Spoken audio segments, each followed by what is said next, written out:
आज हम लोग वैली फोर्ज आए हैं और मैं यहाँ का अघोषित रूप से राजू गाइड हूँ।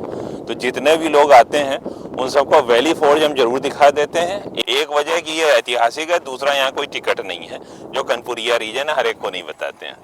और आज हमारे साथ अभिनव जी आए हुए हैं सैन एंटोनियो से, तो बाकी परिचय देने की ज़रूरत नहीं है। आपका क्या अनुभव हुआ यहाँ, अब आप खुद ही बताइए।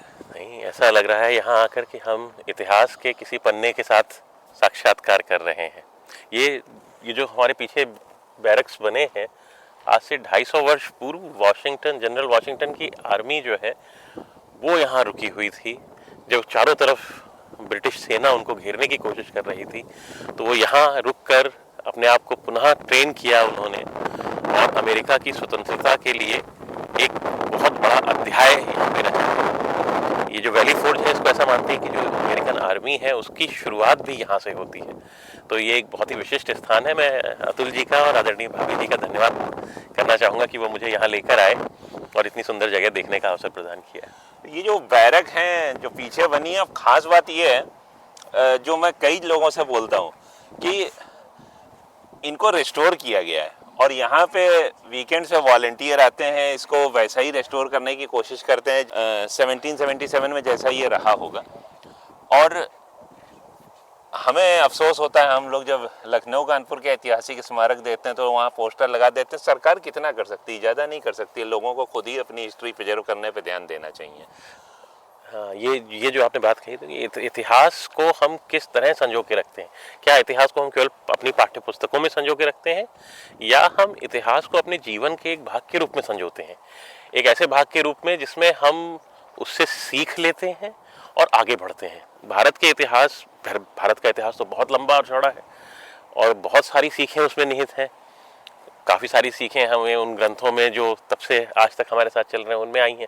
लेकिन ये पक्ष जो है कि अपने इतिहास के प्रति चैतन्य होना और उससे जुड़ाव बना के रखना और उसको केवल किताबों की चीज़ ना समझकर उसको जीवन के एक भाग के रूप में देखना, ये बड़ी प्रभावित करने वाली बात यहाँ पे लगी कि बच्चे, स्कूल के बच्चे आते हैं और इनको मेंटेन करते हैं, इनको आगे लेकर जाते हैं।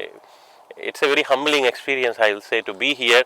और जब आप कभी ऐसे ऐतिहासिक स्थान पे जाते हैं तो आपको लगता है कि उस समय क्या हुआ होगा जब आप यहाँ पे पहली बार आर्मी यहाँ पे रुकी होगी, तो वो भी बड़ा संवेदनाओं को प्रभावित करने वाली बात है। तो आज हम लोग ने यहाँ पे उसकी हिस्टोरिकल मूवी भी देखी है और काफ़ी रमणीक स्थल है, आगे भी देखेंगे। पर एक लालच है, अब आप इतनी दूर से आए तो एक छंद सुना ही दीजिए इस मौके पे जो आपके दिल में आता हो। देखिए, हम लोग रामनवमी की छाया में हैं, तो मैं इस स्थान पे खड़े होकर मेरे मन में जो छंद आ रहा है वो ये है कि दुनिया चलाने वाले रामचंद्र जानते हैं कब कहाँ कौन सा चलन चलवाना है। ठुमक ठुमक कब अवध में घूमना है, कब ताड़का की दुष्टताओं को मिटाना है, और राजपाट त्याग कब वन में भटकना है, सागर को धनुष पे बाण दिखलाना है, और कब महावीर हनुमान जी को भेजना है, धर्म की सुरक्षा हेतु स्वयं कब आना है। तो ये एक प्रकार से धर्म की सुरक्षा हेतु जो लोग इकट्ठा हुए उनके बैरक्स हैं, उनकी स्मृति में हम लोग यहाँ पर हैं। तो मैं उन सभी को प्रणाम करता हूँ और इस स्थान की पवित्रता को इसी तरह अक्षुण्ण रखने के लिए सभी वॉलंटियर्स को, सभी स्वयंसेवकों को धन्यवाद देता हूँ। चलिए, तो नमस्कार मित्रों, मैं आज valley forge national historic park आया हुआ हूँ। मैं सैन एंटोनियो से फिलाडेल्फिया आया हूँ अपने प्रिय मित्र आदरणीय अतुल अरोड़ा जी के साथ, जो यहाँ रहते हैं, और ये मुझे घुमाने लाए हैं। ये वैली फोर्ज नेशनल, ये वो जगह है जहाँ जनरल वाशिंगटन की सेना जब ब्रिटिश आर्मी से घिर गई थी, अमेरिकन जो रिवॉल्यूशनरी फोर्स थी कई जगह उसको हार का सामना करना पड़ा था, तो यहाँ आकर उसने अपना डेरा डाला था। यहाँ कई महीनों तक भीषण ठंड में सैनिकों ने संघर्ष किया, अपने को रीट्रेन किया और फिर जाकर ब्रिटिश आर्मी से लोहा मनवाया। जैसे भारत में इंडिया गेट है दिल्ली में, या गेटवे ऑफ इंडिया है, उसी प्रकार यहाँ पर ये एक भव्य सा गेट बनाया गया है जो उन सैनिकों की स्मृति में है, उन सैनिकों को याद करते हुए है। अमेरिका की स्वतंत्रता में इस जगह का बड़ा योगदान है। ऐसा माना जाता है कि जो अमेरिका की सेना यहाँ पर रीग्रुप हुई और वाशिंगटन ने यहाँ से जो अपनी बात आगे बढ़ाई, वही आगे स्वतंत्रता की देवी के रूप में फलित हुई। आज मुझे इस बात की स्मृति होती है कि जब देश स्वतंत्र हुआ था, अमेरिका देश, और लोग यूरोप से और अलग अलग देशों से पानी के जहाज़ों पर बैठकर आते थे समुद्र में, तो जो सबसे पहली चीज़ उन्हें अमेरिका की दिखाई देती थी वो होती थी स्टैचू ऑफ लिबर्टी। पानी के जहाज़ से आते हुए जब उन्हें दूर से स्टैचू ऑफ लिबर्टी दिखती थी, जो धीरे धीरे जैसे जैसे जहाज़ पास आता था वो बड़ी होती चली जाती थी, तो लोग उस स्वतंत्रता की देवी की महानता को देखकर और इस देश में जो स्वतंत्रता की बात थी उसको देखकर बड़े प्रभावित होते थे। यहाँ खड़े होकर मेरे मन में यही भाव आ रहा है कि हम कुछ ऐसा करें और आने वाला समय कुछ ऐसा हो कि वो स्वतंत्रता जिसकी मशाल यहाँ हजारों हजार सैनिकों ने जलाई थी, उसकी जो स्पिरिट है, उसकी जो आत्मा है, उसमें जो भाव छिपा था वो आगे बढ़े। वो स्वतंत्रता वैसी थी जिसमें महिलाओं का योगदान था, अश्वेत अमेरिकियों का योगदान था, यहाँ रहने वाली जो जनजातियां हैं उनका योगदान था। उन सब ने संग में मिलकर संघर्ष किया था। तो ये जो संग मिलकर चलने वाली है बात, ये जो एकता में अनेकता की बात हम भारतवासी हमेशा से जानते आए हैं, उसी का कोई ना कोई स्वरूप यहाँ पर और पल्लवित हो, जो कि है, लेकिन कभी कभी ऐसा लगता है कि हवाएं जो हैं विरुद्ध चलने लगी हैं।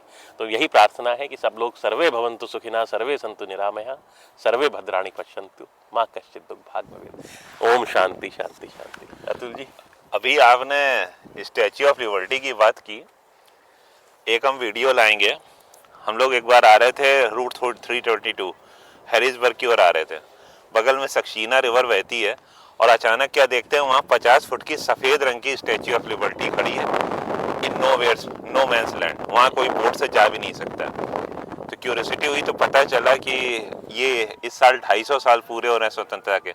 तो वहीं लोकल टाउन में कुछ वकीलों ने वो प्रतिमा बनाने का निर्णय ले लिया और वो वहाँ कैसे लगाई, उसके बाद में क्या जो है वहाँ अगले दिन जो है वो सड़क पे उपद्रव हुए हैं, किस तरीके से प्रशासन निपटा है, और फिर बाद में इसका जो है दूसरा स्वरूप कैसे सामने आया, बहुत ही रोचक कहानी है। इसको हमने शूट किया है, बनाएंगे। पर ये पार्क जो है स्वतंत्रता की, तो इसकी में इतिहास है ही। यहाँ पे इनकैम्पमेंट हुआ था, आगे हम लोग देखेंगे।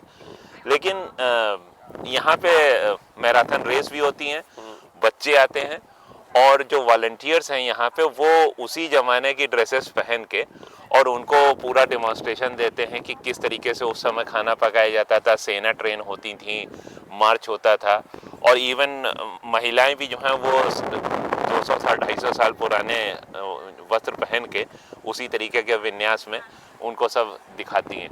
और वहाँ पे हट में तो आपने देखा ही वॉलंटियर्स की मेहनत।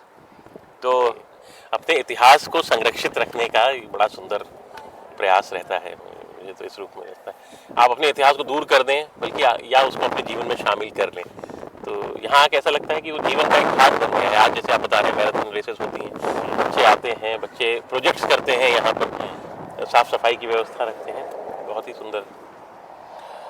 एक से एक रोचक तथ्य हैं यहाँ पे। चलिए फिर आगे बढ़ते हैं। हाँ चलिए, नमस्कार।